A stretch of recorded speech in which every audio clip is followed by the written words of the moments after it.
Welcome to another episode of What's Up with DJ. I'm your host, DJ, and each week I bring you topics about current events, career development, finance, holistic living, personal development, life hacks, and stories of inspiration and humor, all from a spiritual perspective. So be sure to subscribe, follow, like, comment, and leave a review on Apple Podcast. Your thoughts and comments are always appreciated and welcome. So, with that being said, let's get right into the show.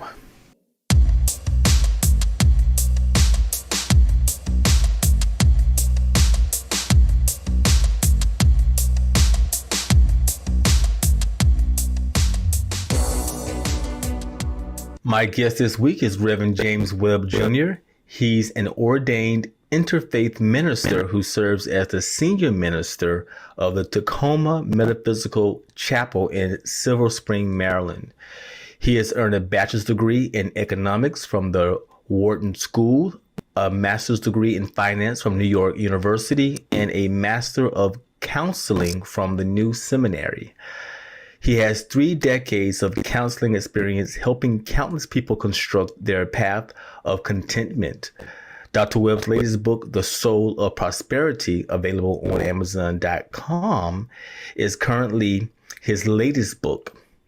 Reverend Webb has studied and taught metaphysics for over 30 years, facilitating nationwide lectures and workshops.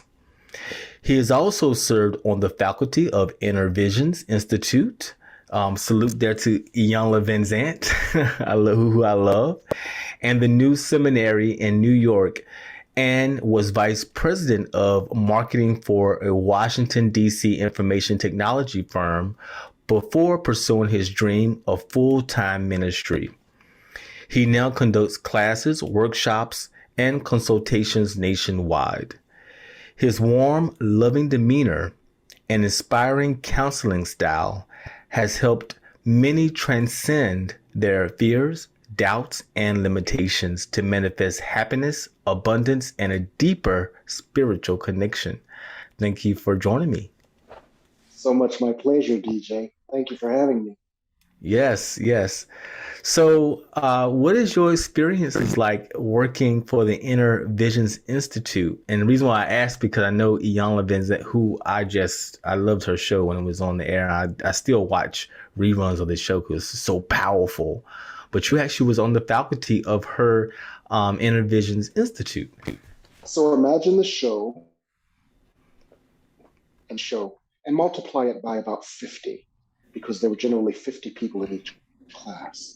Mm-hmm. And it was wonderful seeing people come in hurt and broken and facilitating them to leave empowered, joyful, with new energy on life. And that's basically what the Institute has done for so many people. It's helped them to find their voice. It's helped them to find their power. It's helped them to find their purpose, and it's helped them to heal. And it has been such a joy being a part of that. Wow. So how did you even find out about the Inner Visions Institute? Well, it was one of those chance things. This is my third book, and I was actually delivering my first and second book to them and putting them in the Inner Visions library. And somebody stopped me and said, "Who are you?" And I said who I was, and we started chatting. And next thing you know, upstairs to meet tea, and we started chatting some more. Next thing you know, they said, "Well, we have this course called Practicals, and we have this course called Ministerial Development, and you would be perfect to teach these courses." I said, "That would be such an honor," and the rest is history.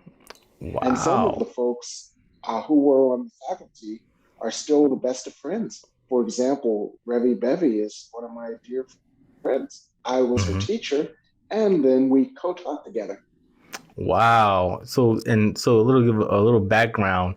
I'm a Unity of Washington D.C. member, and ironically, the membership of the where you are a senior minister I guess there's some, I don't know if there's affiliation with the Takoma Metaphysical Chapel in Springfield, but it's definitely some overlapping when it comes to our beliefs and sort of how we look at metaphysical and new thought.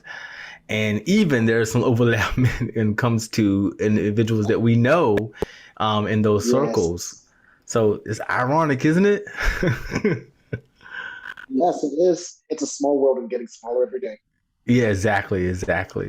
So, like, as you mentioned before, and I mentioned as well in the intro, that your new book is The Soul of Prosperity. So, what is the soul of prosperity? Well, I use that title because it's a take on one of my core reference books, which is The Pathwork of the Soul by Eva Pierrakos. That book is a very old book, but it looked at that we can transform all of the hurt in our souls. Mm-hmm. And as a spin-off from that book, The Soul of Prosperity is about the inner soul work that can draw prosperity to us effortlessly. We think of prosperity as stuff. But when you think about a certain scripture, seek ye first the kingdom of heaven and all else shall be done to you, it gives a new meaning to prosperity.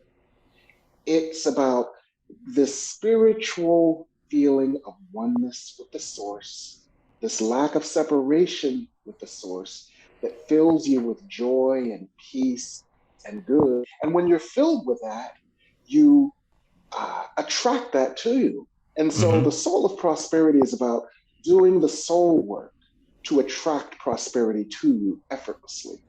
Mm-hmm. Mm-hmm. And the interesting thing about it is it's a slightly different approach.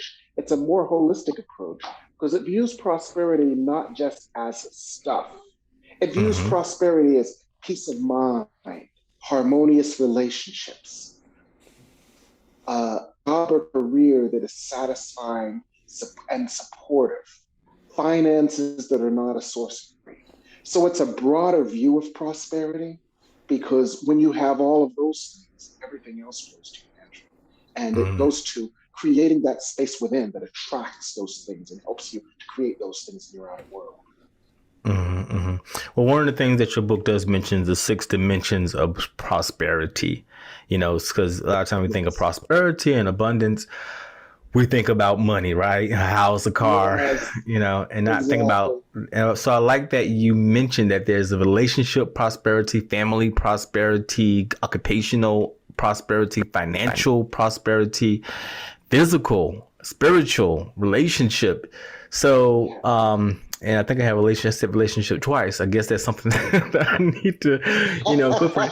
Because sometimes we don't when we were writing out our intentions, because as a new thought student, you Yes. know that you need to have clear intentions, or for people who may not know what I mean by intentions, it means a goal, and Yes. that goal is I mean, the income, the intention and the outcome are the same thing. So the thing that Yes. you will desire to bring into manifestation to happen to be your experience, you need to say, this is what I want, and that thing that you say that you want is the end thing and the out thing. So Yes. but a Yes. lot of times we don't think about certain pieces of that. We think about, oh, I want this house or this car or this job, I want this much money in my savings account, but we don't think about the other components of that need to be evaluated as Yes. well, about your quality of life. While those things, you may get the house, you may get the car, the job, and all those things, but all the other pieces of that you forgot may cause you not to have such a fulfilling experience when those things show up. Exactly. I was working on Wall Street in a fabulous house in Montclair, the envy of everybody that I knew in a relationship, and I was miserable. And it's not that I'm denigrating stuff because I still like stuff, Mm-hmm. Yeah, and me too. stuff is a byproduct of prosperity. But what was not happening for me was prosperity on the inside. Mm-hmm. And that put everything on the outside at risk. I was miserable in a miserable relationship.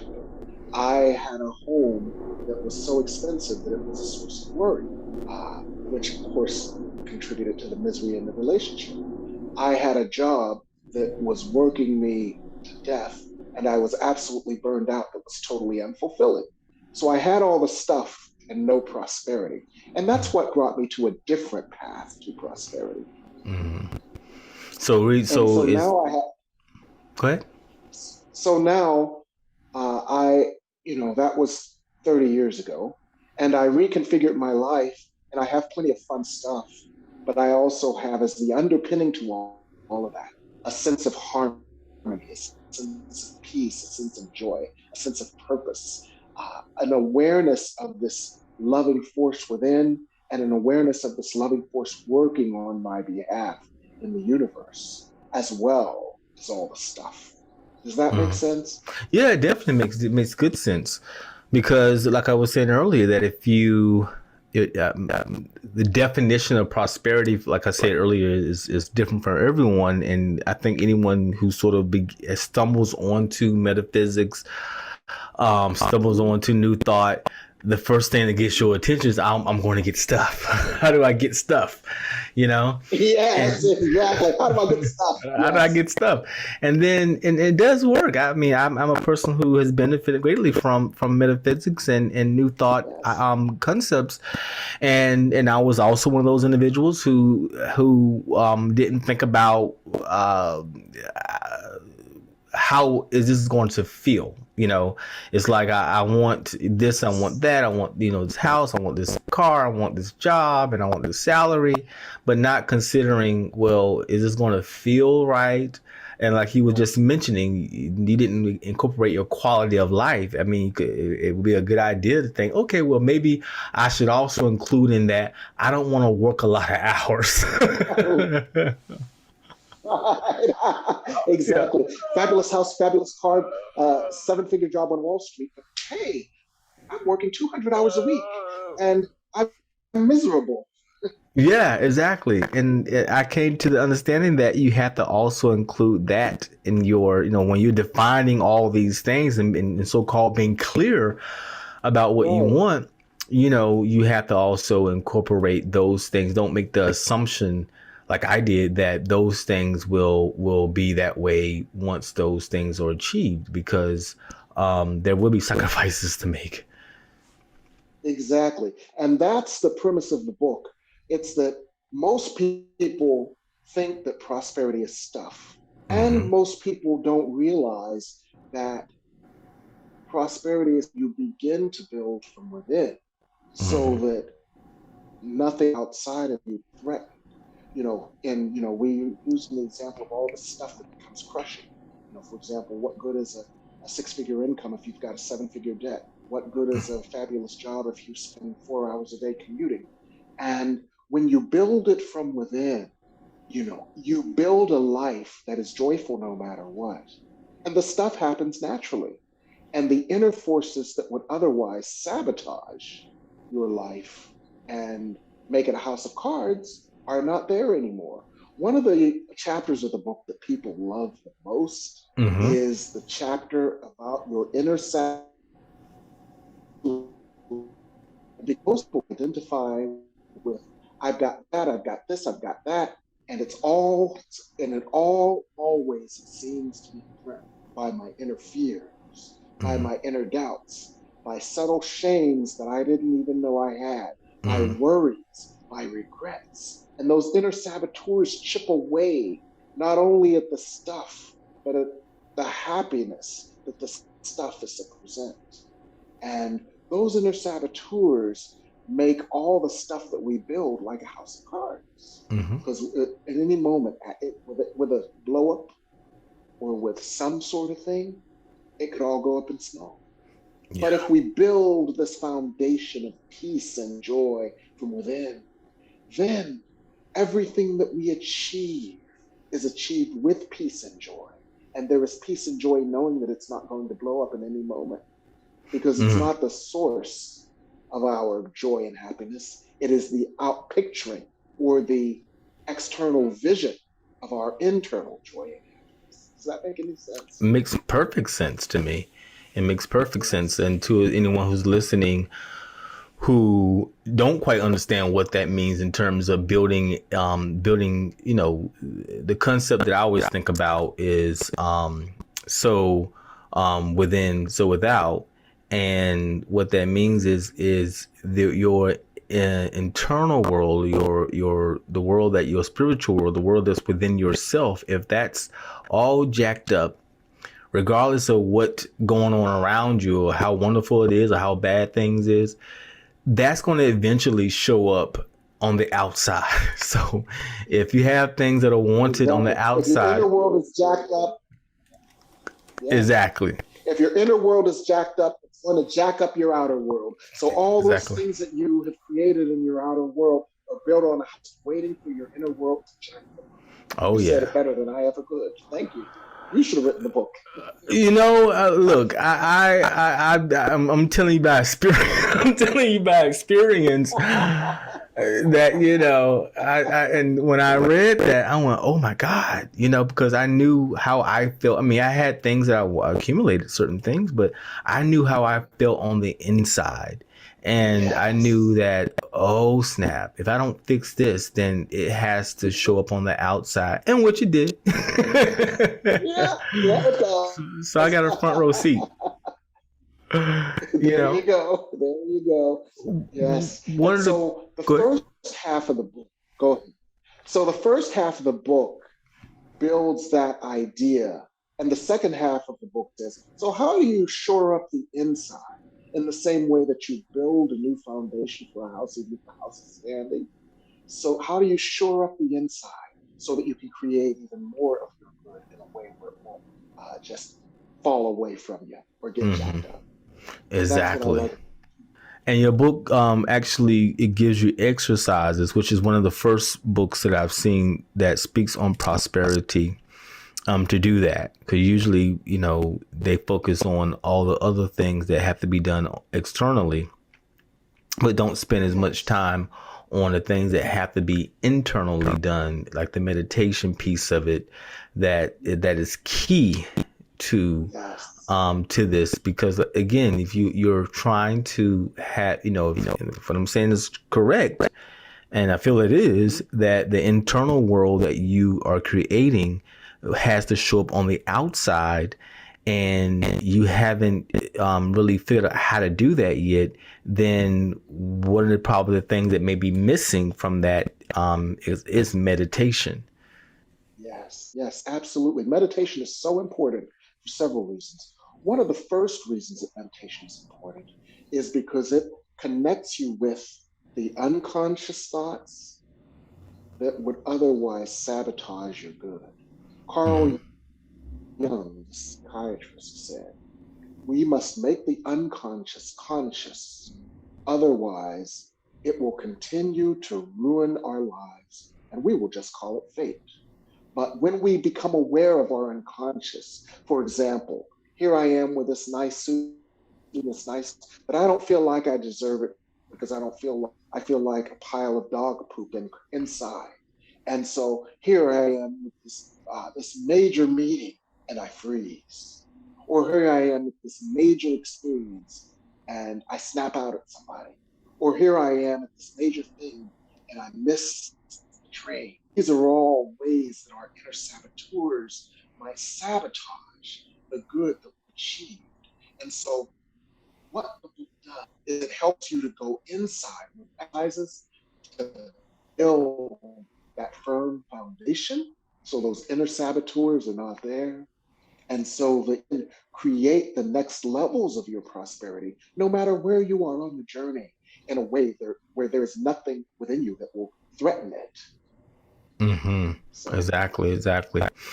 So one of the questions that I used to ask myself a lot is if I, because it's really about feeling, because, when you're trying to, manifest an experience into your life, one of the things that you're going to learn, I'm sure you're going to have to really tap into is how does it feel? You know, you want to know how is this going to feel for me sort of to bring this into manifestation.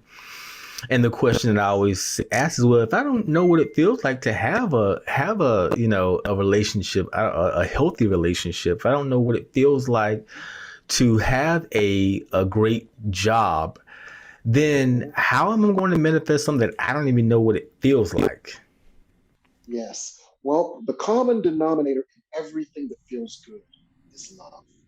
Mm, So when you meditate and you feel a sense of love, when you feel peace, when you feel a sense of inner joy that had been covered over by worry, regret, self criticism, self condemnation, and fear of others attacking you, when you meditate, you get rid of all.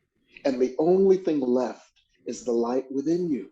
And the light mm, within you is simply a force and source of love. So you go to that basic feeling, love. And then you ask, how would love show up on the job? How would love show up in the relationship? Let's just use a couple of examples. mm, Love shows up in a relationship as you feeling a sense of love and being able to share that fully with someone without defenses, without fearing that you're going to get hurt or anything. And you then attracting someone who reflects the same thing to you. Love without condition, understanding, compassion, and you are not trying to steal love from each other, trying to control each other because you think you're both the source of love, but you're trying to build on the love that you reflect with each other. How does it mm, show up on the job? It shows up on the job like I am doing what I do because on some level, it is an act of love. No matter what I do, I'm helping someone, I'm helping a vision, I'm contributing to something with love. And that love is shown back to me in the form of compensation, mhm, in the form of respect, in the form of harmony with my coworkers. So you go to the basic feeling of love because love is the cornerstone that can build a life of prosperity. And we all know what it feels like to feel love.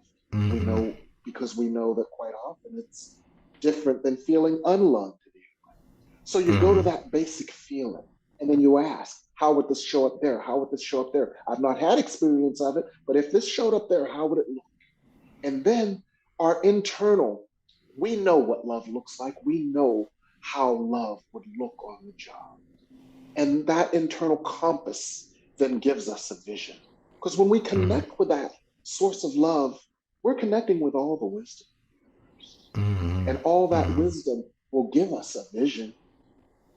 Does that make sense, DJ? It makes a lot of sense to me. You know, it makes a lot of sense to me about when you, because I mean, like you said, everyone, love is a universal um, concept, idea, feeling, Mm-hmm. and once you're able to translate that into all aspects of your life, regardless if it's finance or because you said that really, you know, love is energy, money is energy, everything is energy, and Yes. you're tapping into that. Oh, I can take this idea of love and apply it to all aspects of my life. And when I'm able to envision love in my finances, love in my relationships, love in my job, then that's what it shows up as. So if I get what you're saying. Yes. Yes, Yes. exactly. An example on the job. Everything is a cry for love. Everything is an opportunity to love. And so, so you have a coworker that works your nerves, right? And so one day Mm-hmm. you get into this confrontation with a coworker, right? And they haven't done their work, and that's putting you at risk, right? Mm-hmm. And so you two get into a conflict, right? And when you do this, you realize, wait a minute, this person is hurting and I am hurting. But there's a place within me that is simply love. Let that love come up.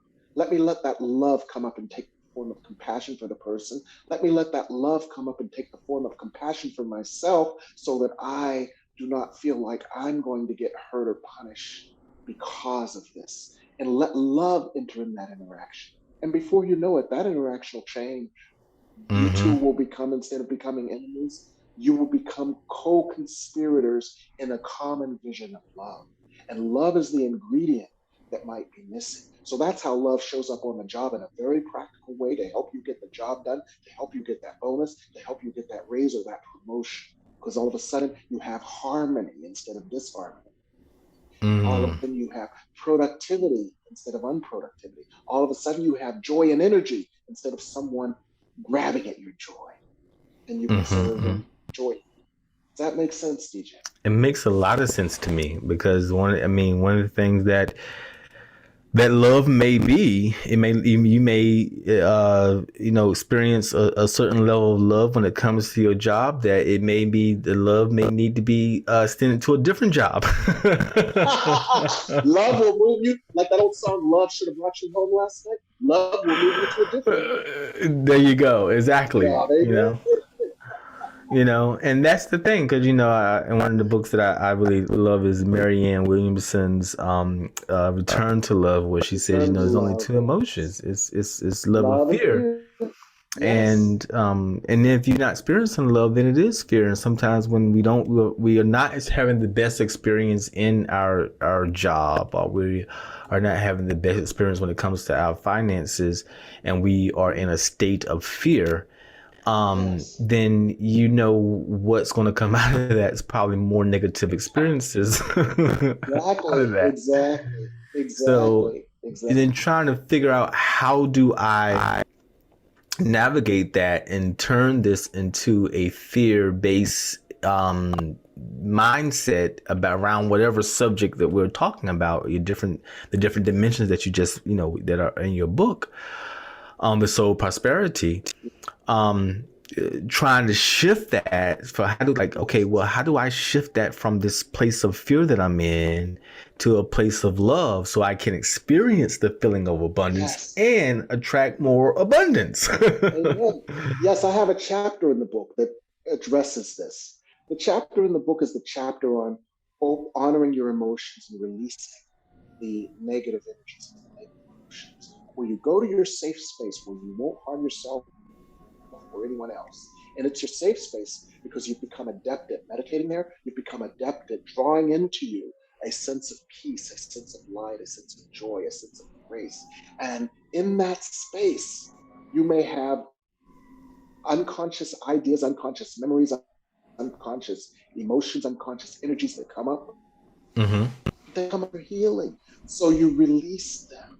And you let's call it the light of love, the light that comes from source, the support and the wisdom flow into those places where there has been release. And this release can be anything. It can be talking, it can be singing. Some people use cathartic release, like beating the pillow or running or going to the gym and going their exercise cycle and until they work up a sweat. But anything that moves that old energy out, because any energy within you is going to attract its reflection. So when you move that old energy out and you move in wisdom and grace and love, you've got more love to attract more love. You've got less fear to attract less fear. You've got more power to attract more power. You've got less feeling victimized to attract more victimization. And so chapter, and this is the X factor, one of the X factors of prosperity, is healing our emotions so that we vibrate with the love that we want to attract, so that we vibrate with the love that we want to show up in every aspect of our lives. And that's the key. That's the key. Go ahead, you go ahead. One of the no,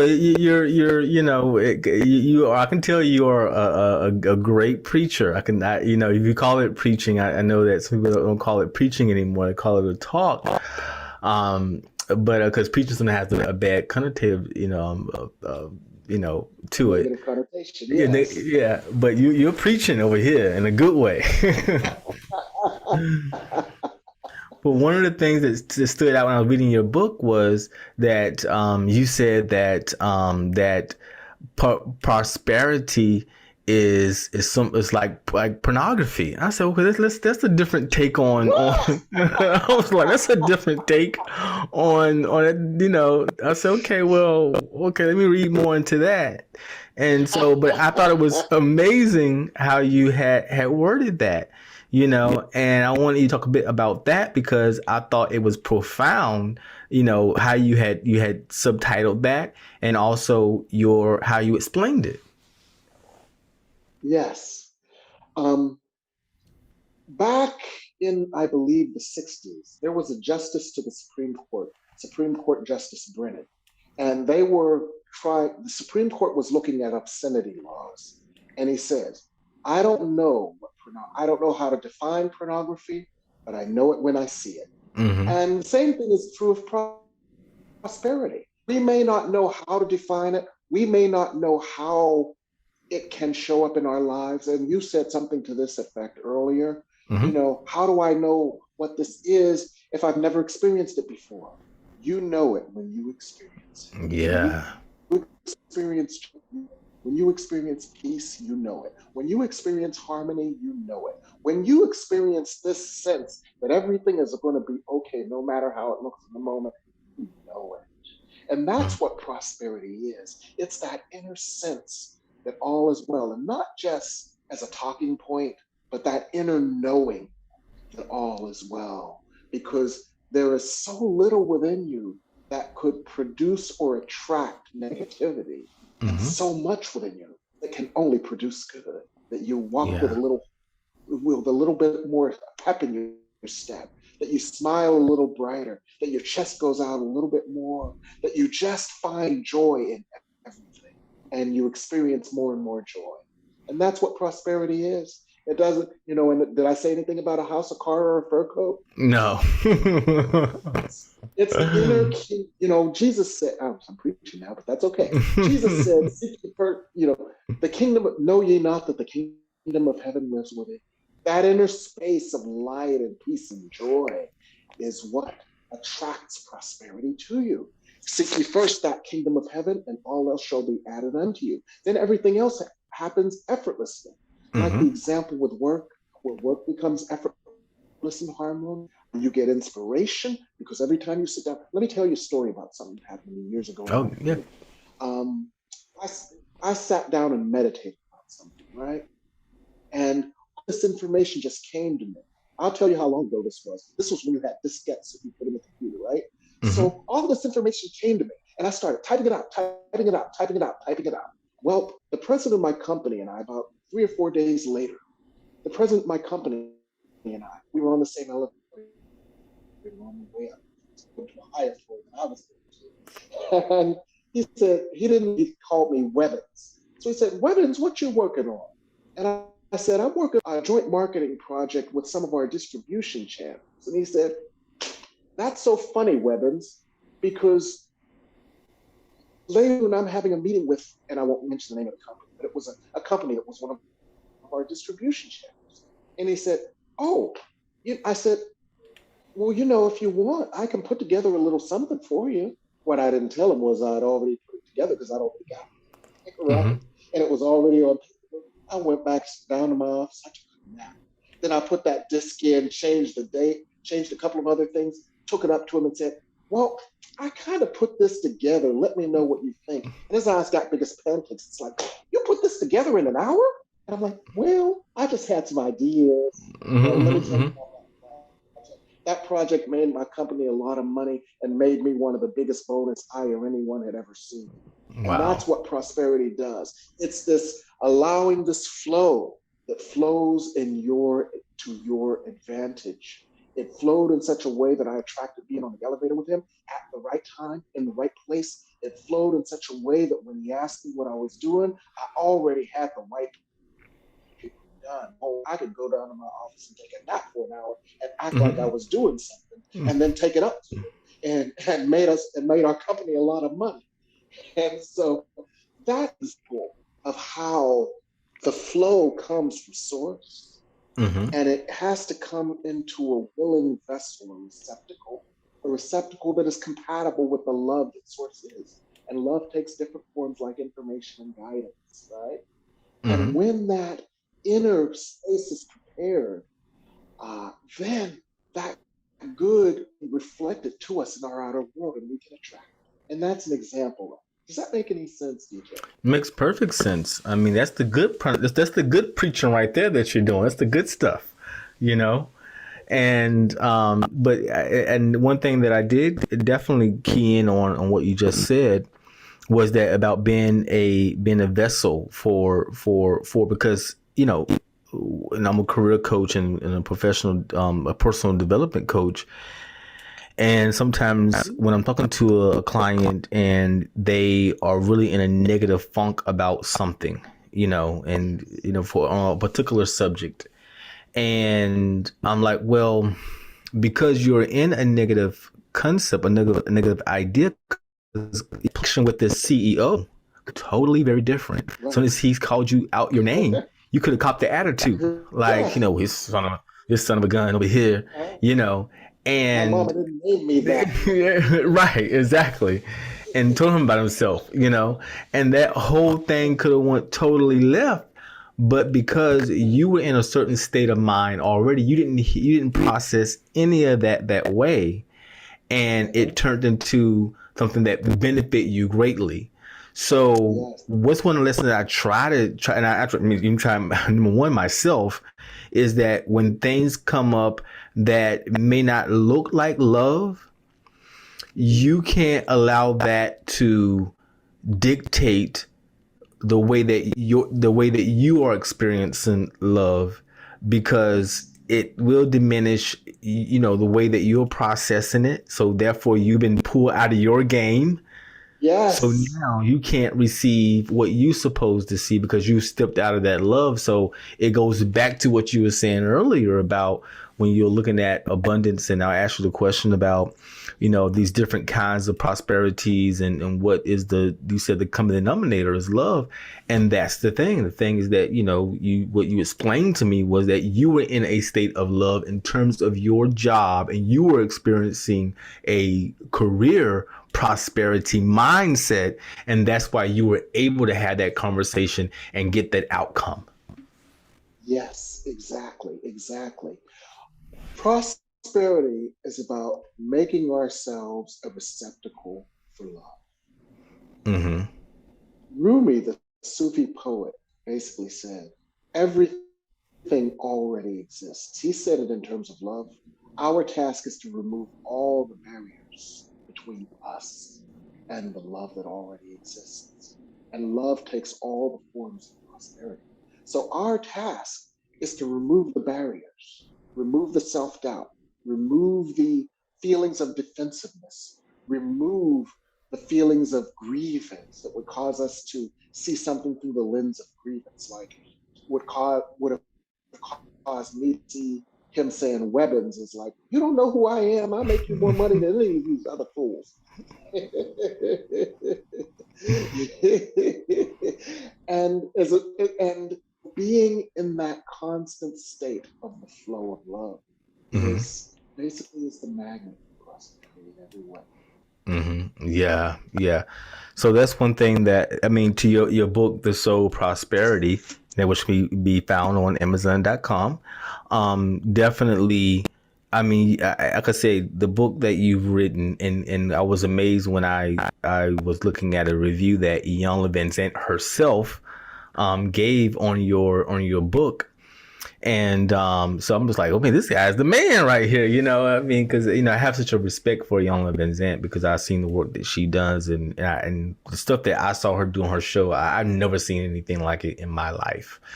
So so to me, to have her saying, to review your book and saying, you got to buy this book, this guy knows what he's talking about, that definitely made me feel like, wow, this guy, does know what he's talking about. And actually reading the book for myself and seeing how you identified some really key pieces that need to be addressed when it comes to, and again, I say the word prosperity. We're looking at prosperity from all aspects of life, not just the physical things, but also the more important, the internal things that are going on within. and how Yes. you address those things. And when you address the saboteur, I went, okay, this guy right here knows he knows some stuff, because that saboteur right there will jack everything up. One of the saboteurs that I think that one of the things that I've been talking about lately with different guests on this show has been forgiveness, because forgiveness has seemed to be one of the things that can be one of the barriers that you mentioned, about barriers that stops us from fulfilling, even callings in our own life, because we have not forgiven something. And so how do you, in terms of forgiveness, how do you sometimes, forgiveness isn't just like, oh, I forgive this person. Like, oh, I know this, I know, intellectually, I know that forgiveness is like, okay, I know I have to forgive, because if I want to, move forward to get beyond, Uh-huh. to get my stuff, I have to Get my forgive stuff. to get my stuff. I got to do this forgiveness things. Let's get started. But it's Yes. not. But it's not like that. So how does one move to forgiveness? Let's look at forgiveness. You see, if you want to make radical to your life, you may have to take a radical approach. So let's look at forgiveness in a radically different way. What if forgiveness didn't have anything to do with the other person? What if the other person just scratched something that was already there within you that needed to come for healing? Something that was already within you that was a no. And that other person just showed you your no so that you could turn it into a yes. So, how does this work? Okay, you go into a job interview, right? Who likes to be rejected? Anybody out there who likes to be rejected? Raise your hand. I don't think you'd get a hand, right? Mm-hmm. Because nobody likes to be rejected, right? So, you go to a job interview. But what is that job interview? It is an outpicturing of what you've got on inside. Mm-hmm. If you don't feel worthy, if you don't feel qualified, guess what? That's going to come across one way or the other. Mm-hmm. And you're going to get. So why are you wasting mad at the company that didn't hire you? Why are you wasting energy getting mad at the bank that didn't give you a loan? Why are you wasting energy at the person who left you and probably did you a favor when they left you? Why are Mm-hmm. you getting mad at them as opposed to saying, let me look within me and see what is the energy within me that is saying no? And when I find the energy within me that is saying no, I can apply the love, the grace, the wisdom, and the guidance of source, spirit, God, whatever you want to call it, to that place. I can heal that place. I can heal that wound. I can heal that fear. I can heal that sense of not enoughness. I can heal that the old memories of old wounds that I still have carrying on within me. And when I get into a place of feeling at one with that sense of love and light, that's an inner state of forgiveness. And notice that had nothing to do with the one who left you, had nothing to do with Mm-hmm. the one who fired you, and it had nothing to do with the one who rejected you. It has to do with you. I have this saying, everything I see begins and ends with me. Mm-hmm. Everything I see is an outpicturing of my own unconscious energy. And when I make that energy conscious, I can make a conscious choice to heal energy that I know is going to produce something I won't like. And if I'm producing something I won't like in my outer world, I know that it's an invitation to go within, for everything is a lesson the universe would have me learn so that I could learn simply to love. Mm. And so that's a different way to look at forgiveness. Yes. Forgiveness has nothing to do with the other person, because basically the other person is just reading from a script you've handed them. Forgiveness has to do with going within you and getting to an inner place of peace, harmony, and alignment and oneness with the source and force for love. Mm-hmm. That source and force for love touches those places within us that are hurting, that are wounded, that are scared, that are lonely. And when love touches those places feel love. And when those places feel love, they vibrate with love. Those places vibrate with love. They emanate love. And when they emanate love, they attract love. Does that make any sense, DJ? Yeah, it really does. It really does. So what I get from that is that, forgiveness really, I mean, I think we understand it intellectually, especially a truth student, in terms of, forgiveness is about dealing with my own stuff. It has nothing to do with the other person. Yes. But then, somehow it gets twisted back around to, you did this to me, and so what I like about that is reaffirming the concept and the idea is that what you said earlier was that even before the offense that has occurred, there was already something within you that energetically, brought about that experience for you to go, oh, there's something in me that I need to fix, respond, apply love to. So to me, that's profound to me. Yes. And that's radical and it's profound. And that approach can have profound changes in our lives. Because that, once again, the X factor of prosperity is applying love to those places within that have not known, felt, or experienced. Mm-hmm. And one of those layers of our consciousness within that have not known, felt, or experienced love, start to know love, start to feel love, start to experience love. Every part of us will vibrate with love, and there is less and less of us to vibrate with something else. And what we vibrate with is what we attract. And when you vibrate with love, it shows up everywhere in your world. Yes. One thing that I love that when I was talking to Reverend Charlotte Stokes Manning, and she told the story about she was in another country, and you in this, in India, or I think it was a different country where it was a South Asian country that she was in, a Southern Asian country, and she was disrespected there. Called a name, a racial, derogatory word. And she's like, wow, over here too? And she was actually with Marianne Williams at the time. And she always tells the story that Marianne Williams said that when race is no longer an issue for you, then it'll stop showing up in your experience. And I think that's very profound because, again, it's like it comes back, it comes to you and your experience, who you are, what are the things that you are dealing with. And it's no longer, saying it's you, it's the world, it's everybody else. Not saying these things are not in the world, but when you choose, I like that quote in the Bible, I'm probably going to jack it up, but basically what it's saying is that when you decide to no longer, play in the world that way, when you no longer are willing to be in the world that way, then it stops showing up in your experience. And I think that's a hard one for a lot of people because we are told that we're right. We're right to blame others, and we're right to blame, like, this person did what to you, then, you have every right to be angry with them. Why are you looking at yourself? Are you crazy?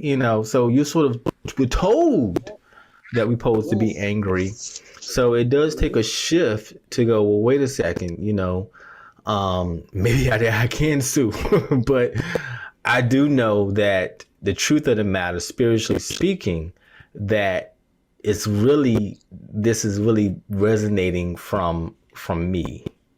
And I think it takes a lot of growth when everybody's around. You think you have every right to be angry, every right to be mad. And you're like, well, I have right. Well, I should be mad.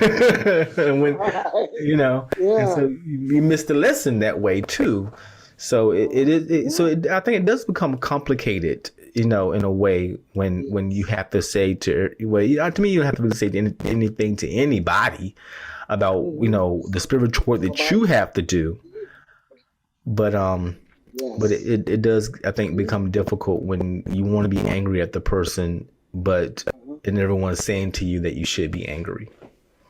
You know what I think about when I think about that? I think about an old commercial that was a commercial about stopping at a stop sign and all that stuff, walking across the street in a crosswalk.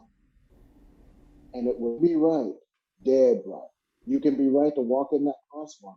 But if you see a car coming at you at 60 miles an hour, yeah, you have a right to be there. That car's going to mow you down. So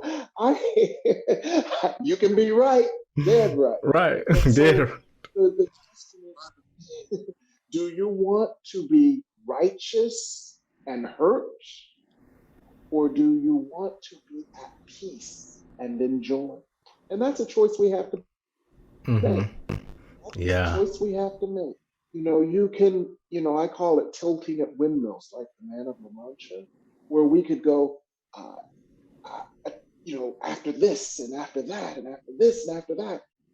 And we spend energy, uh, defending ourselves against this and attacking that before it attacks us, and blaming this and projecting that and shaming this person. Now, where do we get the energy to sit and receive the good that the universe has for us if we're spending all our energy doing that, right? Right. Right. Exactly. And I love that analogy that you just presented. Yeah, because sometimes people would rather be righteous and and put themselves at risk, instead of being you know considered, I don't know if wrong is the right word, but Would you rather be right? Would you rather be at peace? That's what I always ask myself. there you go. I'd rather be right and at peace or wrong and and will. you know. So Yes. yeah, so that I definitely I mean, to me everything you're saying is definitely on point. I think one your book is a book that you definitely need to have on your desk. If you're into manifesting and prosperity in the true sense of the word. One of the words that I used to ask people all the time when they say abundance. But I'm like, I ask people like, when you say abundance, what do you mean by abundance? Because Mm-hmm. there's abundance of a lot of things that I do not want. So let's Amen. be clear when you say abundance. So Yes. so I was so thankful that you used the word prosperity instead, because to me prosperity identifies, it's not about an abundance of something, because there's certain abundance of things I don't want. Right. But prosperity is something that is wanted. And then even getting real clear that when you say prosperity, you say the soul of prosperity, you're really identifying that this isn't about necessarily the physical world first. We're talking about the spiritual aspects of prosperity first. So that really, I'm okay. This is the approach that I definitely definitely that speaks to where I am in terms of prosperity. I'm just tired of reading the books about this. When you're reading entry level stuff, this book is not entry level, Yes. even though you're reading it, and it's not a difficult read at all. It's definitely a read that's easy to read, but the principles within your book are definitely not entry level manifestation. This is stuff that I think once you've been doing this for a while and you're looking for a new approach, I think this is prosperity 2.0. Yes, thank you. And the thing I love about it is the second half of the book helps you build a roadmap. So you want to experience this? This is the roadmap. Look, what is your vision? What are the things that you have already identified that stand between you and that vision? What are the tools that you can apply to them? What prayers? What affirmations? What healing techniques? What is the inner saboteur that's saying no? How can you attract? How can you work with that inner saboteur? So you literally, it's almost like paint by numbers, the second half. It's almost like you can identify your goal and then do everything, in a very methodical way to get there. And that, I think, is one of the other things that people like about it, especially the second half. Yeah. Yeah. I want to get the hard copy so I can get my highlighter out and start highlighting things because, it's one of those books that you definitely want to have. It's not just a book. It's a handbook to me. It definitely is a handbook, one that you want to read through, not just read through once, but definitely have it as a go-to when you definitely are getting stuck in the process of manifesting. Because, you go through those, it's a simple process, state what you want. After you state what it is that your intention is, you move to gratitude and you just wait until it shows up. And that's pretty much it. But there are all kinds of twists and turns that people don't tell you about in those different steps. And you address a lot of those. All the twists and turns that I've spoken to have ran into the saboteur, where's my stuff? Why is it not here yet? All those things and the meditation piece of it that's need to be there. The work that has to be done in the meanwhile, like what Young Love says, in the meantime, there's what that has to be done. So to me, it's an awesome book. I think you do realize what you've created. And I'm glad that you do, but I think it's profound. So I wanted to be clear about it, let the audience know that it's definitely a great book to have as a handbook in terms if you're, spiritually based, if you're not, but if you're definitely spiritually based and you read many books about the law of attraction or about manifesting and about abundance and prosperity, this is a book that I think definitely gives you a full, broader approach to some of the hangups that happen in the process. I feel so complete because you have such a grasp and you've articulated the essence of prosperity. And so you've done your listeners a wonderful service. And I'm glad and honored to have been here. Thank you so much. You're welcome. Oh, and you can get my book from amzn.to. Yes, I would definitely got to say that. And also I have the link. Oh, go ahead. I have the links in the show description for the book and also your website as well. Yes. And there's plenty of content on my website. I'm adding more every day that can help to get to their prosperity goals. Okay. Yes. Well, thank you for joining me. I enjoyed this conversation immensely. Oh, it's been my pleasure, DJ. Thank you so much. It's been such a pleasure. Thank you.